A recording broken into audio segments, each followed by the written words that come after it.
ایک بہت بڑے بزرگ تھے، تو وہ گئے ایک ملک میں، یورپ کا کوئی ملک تھا، مجھے نام ذہن میں نہیں رہا، وہاں تشریف لے گئے۔ تو ایک شخص کے پاس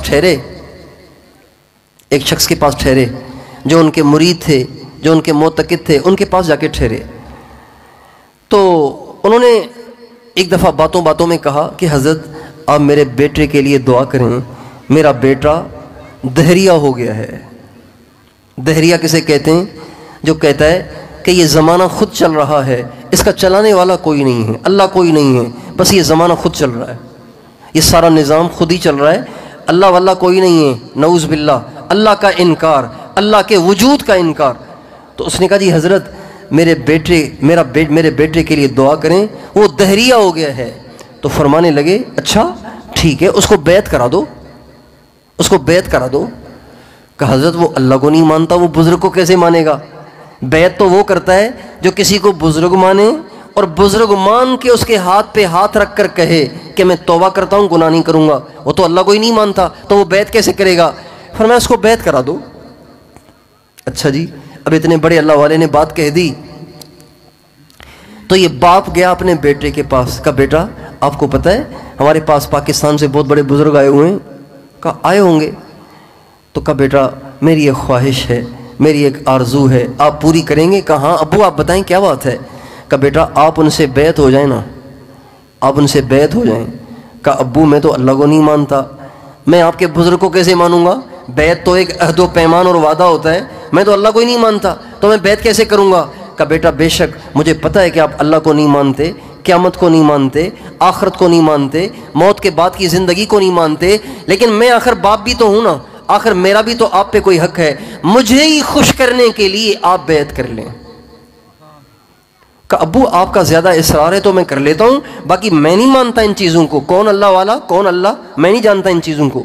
بہرحال بیٹے کو لے کر آئے، بیٹا باپ کے اصرار پر آ گیا اور آ کے بزرگ کے ہاتھ میں ہاتھ رکھ کے کہا لا الہ الا اللہ محمد الرسول اللہ آمنت باللہ وملائکتہ وکتبہ ورسلہ والیوم الآخر والقدر خیرہ وشرہ من اللہ تعالی والبعث بعد الموت استغفر اللہ ربی من کل ذنب واتوب الیہ۔ اچھا جی دعا ہو گئی، چلو جی۔ حضرت چلے گئے، بیعت کے کلمات کہلوائے اور پھر وہاں سے اٹھ کے چلے گئے۔ جب وہ چلے گئے تو اگلے دن بیٹے نے باپ سے کہا ابو یہ کون تھے؟ کہا بیٹا یہ بڑے اچھے آدمی تھے، بڑے اللہ والے تھے۔ کہا ابو پتہ نہیں جب سے ان سے ملا ہوں نا دل کی عجیب ہی کیفیت ہو گئی ہے، اتنا سکون محسوس کر رہا ہوں، ایسی ٹھنڈک محسوس کر رہا ہوں کہ میں بتا ہی نہیں سکتا ہوں۔ ابو پھر یہ کبھی آئیں گے ہمارے پاس؟ ہاں بیٹا کیوں نہیں آئیں گے، ابو جب اب کے آئیں نا تو آپ مجھے ضرور ملوائیے گا۔ چنانچہ اگلی دفعہ جب حضرت وہاں تشریف لے گئے، وہی بیٹا خود آگے بڑھ کے اس نے استقبال کیا، حضرت کے ہاتھ میں ہاتھ دے کے بیعت ہوا، اور بیعت کرنے کے بعد اس کی زندگی جو تبدیل ہوئی تو ہوتے ہوتے وہ انہی حضرت کا خلیفہ ہو کر آگے اللہ والا بن گیا۔ یہ صحبت کا اثر ہوتا ہے۔ آپ دیکھیں ایک بلب روشنی دے رہا ہوتا ہے، ایک بلب بجھا ہوا ہوتا ہے، کیوں؟